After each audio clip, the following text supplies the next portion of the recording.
ఆర్మాక్స్ సంస్థ తెలిపిన ప్రకారం టాప్ 5 టాలీవుడ్ హీరోస్ ఎవరో తెలుసుకుందాం. నెంబర్ 1 ప్రభాస్.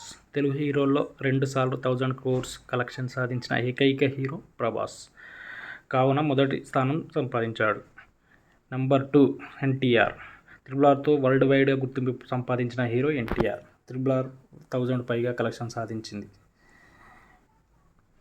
నెంబర్ 3 మహేష్ బాబు. ఇంతవరకు పాన్ ఇండియా మూవీ చేయని మహేష్ బాబుకి నెంబర్ 3 ప్లేస్ దక్కింది. SSMB 29 మూవీ పాన్ వరల్డ్గా విడుదల కాబోతుంది. నెంబర్ 4 అల్లు అర్జున్. పుష్ప 1 ఎంతటి హిట్ అయిందో అందరికీ తెలుసు. ఇంతవరకు తెలుగు హీరోల్లో నేషనల్ అవార్డు అందుకున్న ఏకైక హీరో అల్లు అర్జున్. నెంబర్ 5 రామ్ చరణ్. RRRతో గ్లోబల్ స్టార్గా పిలువబడ్డాడు. RRRతో మంచి పేరు ప్రఖ్యాతలు సంపాదించుకున్న రామ్ చరణ్కి టాప్ 5 స్థానంలో చోటు దక్కింది.